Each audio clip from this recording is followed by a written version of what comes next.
친구들 만나서 얘기하다 보면 기승전 미용으로 끝나는 경우가 되게 많이 있습니다. 어떤 시술을 받았니, 어떤 화장품을 쓰니 이렇게 오래 살면서 피부 노화 방지를 위한 시술이나 화장품에 대한 관심들이 굉장히 많이 높아지고 있는데, 안녕하세요. 우리는 바이 오 남매입니다.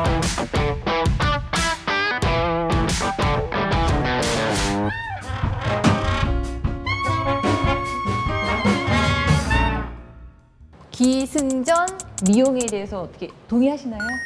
그렇죠. 저도 관심이 많은 분야이고 먼저 리프팅 실은 이게 이제 중력 방향으로 피부가 이렇게 탄력을 잃고 이제 내려가게 되는데 얘를 이렇게 위쪽으로 끌어주는 거예요.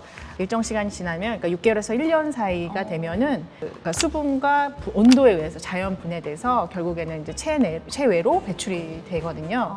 또 저희가 그 생분해성 봉합사 만드는 소재 중에 하나 PDO를 갖고 필러를 만들었어요. 그래서 그 H 필러가 갖고 있는 이제 독성이나 면역 그런 반응에 대한 어떤 이슈를 조금 잠재우고 낮추고, 적어도 사람의 얼굴이 시간이 지나면서 변화가 일어나는데 거기에 맞춰서 자연스러운 시술을 할 수 있다. 그리고 내가 여기에 조금 볼륨을 이렇게 넣으면 예뻐질 줄 알았는데 하니까 이게 아닌데 싶을 수 있잖아요. 그랬을 때 조금 시간 지나면 다시 이제 나의 얼굴로 돌아갈 수 있다라는 부담 좀 적은 그런 장점이 있는 제품들을 저희 회사에서 만들고 있습니다.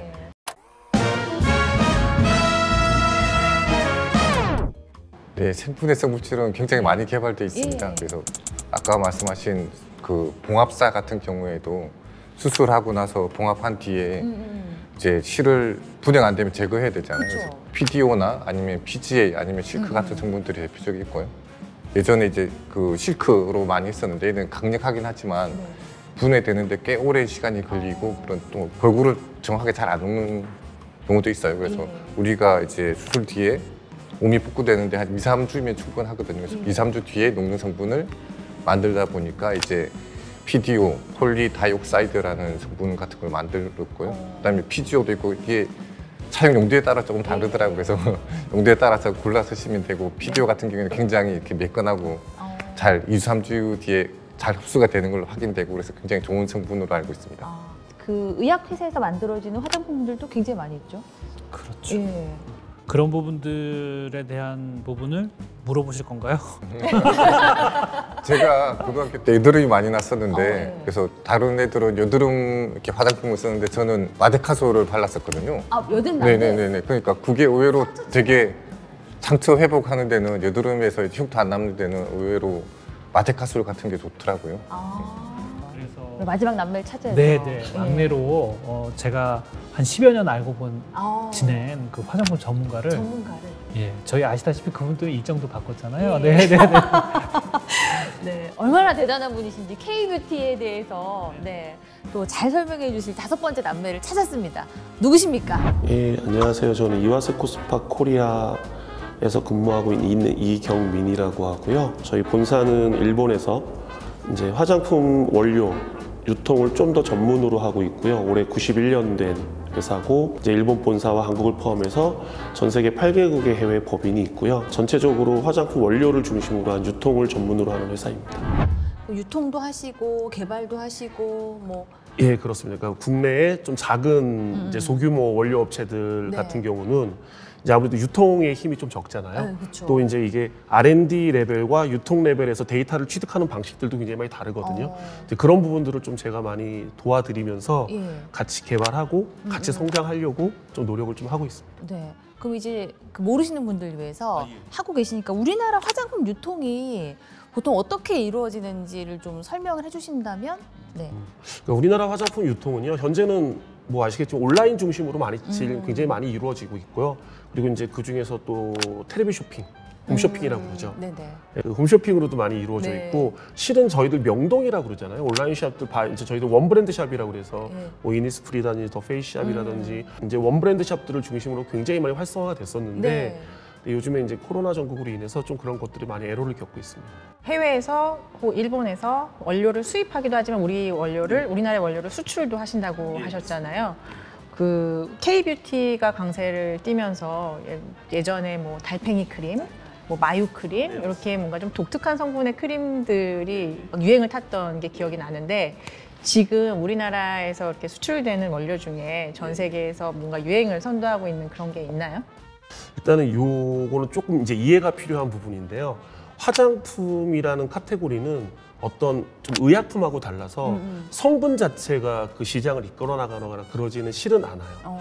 근데 이제 그 당시가 굉장히 한류가 강했었잖아요. 저희도 달팽이 크림이 5초에 한 개씩 팔렸거든요. 그 시장 그만큼 이제 그냥 중국에서 그만큼 팔렸던 거고요. 그게 중국에서 정식으로 수입이 안 되는데 저희들이 보따리상이라고 그러잖아요.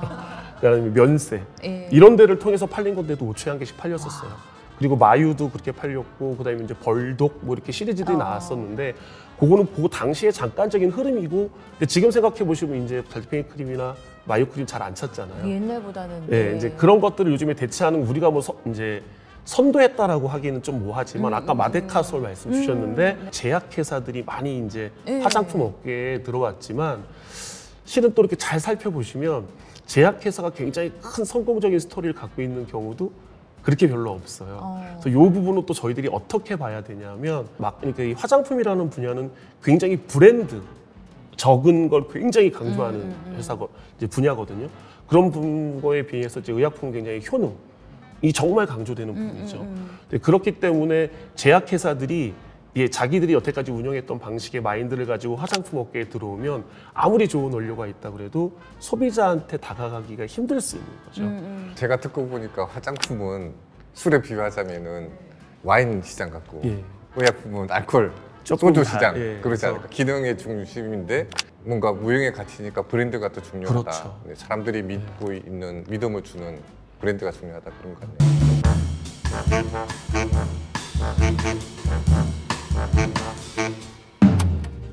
제가 그 하나 말씀드리고 싶은 게 이경민 본부장님은 이런 작은 화장품 기업들, 특히 우리나라 기업들을 좀 많이 키워주고 싶어 하세요. 그래서 그런 다양한 방법들을 좀 고민하고 계시고 실은 저희 그 베스티안 재단하고는 또 멘토링이라고 그래가지고 화장품 기업들을 몇 개 도와주신 사례가 있어요. 그래서 그런 것들 조금 얘기를 해주시면 어떨까 생각이 듭니다.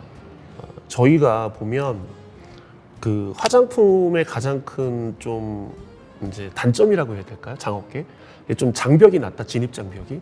예를 들면 저희들이 제조업체가 한 우리나라에 등록돼 있는 거로 보면 한 3,000개사, 4,000개사 정도가 될 거예요. 근데 물론 그 중에서 한 두세 개 업체가 70~80%를 차지하고 있는 현실이긴 합니다만 근데 제조 판매, 책임 판매업자라고 그래서 화장품 브랜드를 직접 자기들이 제조업자에 신청해서 만드는 사람들은 한 5년, 7년 사이 한 10배가 늘었어요. 그 전에 한 2,000개사였는데 지금 2만 개가 넘거든요.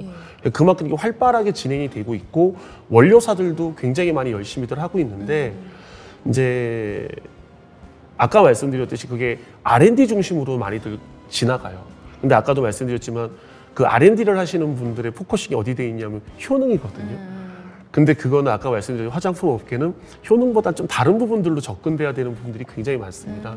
그래서 그런 부분들이 조금 아쉽기는 하기 때문에 또 아까 말씀드린 저희 회사가 91년 동안 그 유통만을 전문적으로 해왔던 부분들이 있어서 이제 그런 부분들을 좀 많이 말씀들을 나누면서 같이 성장할 수 있는 모델을 좀 만들고 싶어서 양재혁 실장님의 도움을 좀 많이 받아가면서 하고 있습니다. 그 화장품은 효능보다는 브랜드가 더 크다. 사실은 그래서 그런 입장에서 화장품의 가격이 많이 부풀려져 있다. 이런 얘기들 많이 하잖아요. 거기에 대해서 어떻게 생각하시는지 궁금해요. 실제적으로 뭐 제가 여기서 몇 %다 이렇게 업계의 비밀이니까 그것까지 말씀드릴 수는 없지만 생산 단가가 판매 단가에 비해서 낮은 거는 사실이에요. 그런데 그 화장품을 직접 한번 만드시는 걸 보면 절대 그런 소리가 안 나옵니다. 그 연구원분들 24시간 그 출근해서 퇴근할 때까지 앉지도 못하시고요.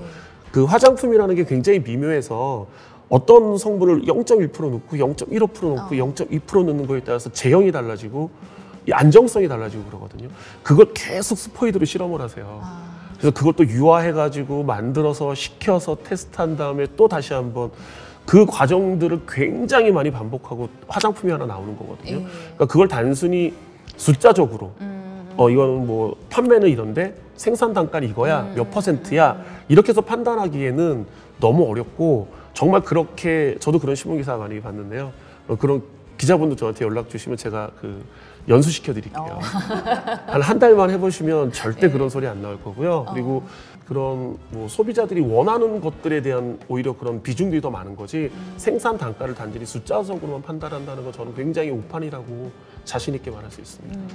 우리가 와인 이제 가격이 천차만별이잖아요. 사또 라뚜르가 왜 300만 원인지 아무도 뭐라고 하지 않잖아요. 그런 것처럼 얘가 화장품이 충분하게 만족감을 주고 그에 대해서 이제 어떤 전체적인 어떤 품질을 만족시켜준다면 될 것 같아요. 요즘에 많이 기술들이 상향 평준화돼서요. 네. 대부분 다들 좋은 화장품들을 만드세요. 최근에 이경민 본부장님이 이제 주도하셔가지고 화장품 혁신 세미나를 기획하셨잖아요. 뭐 수출로 포인트를 두셨는데 그 의미하고 그런 부분들을 좀 소개를 좀 해주시면. 그 의미는 확실한 건 K-뷰티의 동력이 예전보다 많이 떨어진 건 사실인 것 같아요. 특히 이제 저희들은 아까 말씀드렸듯이 수출의 60~70%가 중국인데 중국이 그만큼 로컬 화장품의 품질도 향상을 했고요. 그리고 알게 모르게 또 저희들의 기술을 굉장히 많이 이제 가져갔어요. 그래서 한 3~4년 전만 해도 수입 화장품 중에서는 한국 화장품이 1등이었는데 지금은 저희가 3등이거든요.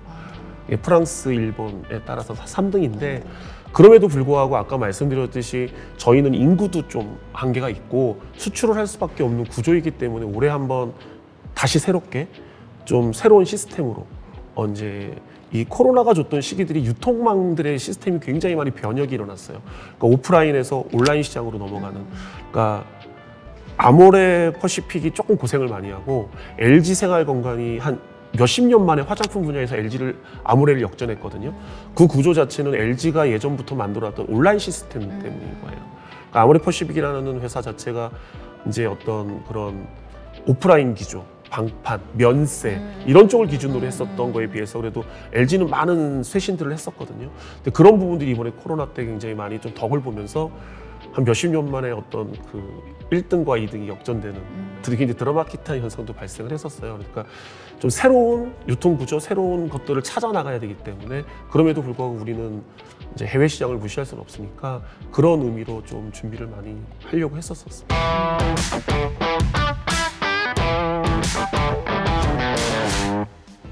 저는 바이오랑 만나서 더욱더 발전하고 있는 우리나라의 이제 K-뷰티, 우리 화장품 산업에 대해서 조금 더 알아볼 수 있는 시간을 가졌고요.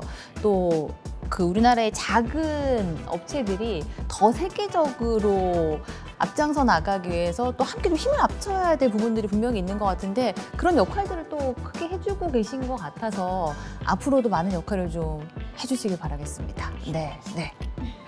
자, 오늘도 바이오 산업과 연관되어 있는 다양한 지식들을 알아보는 시간 알아봤고요. 또 좋아요, 구독을 통해서 더 좋은 컨텐츠 만들어 가도록 하겠습니다. 지금까지 우리는 바이오 남매였습니다.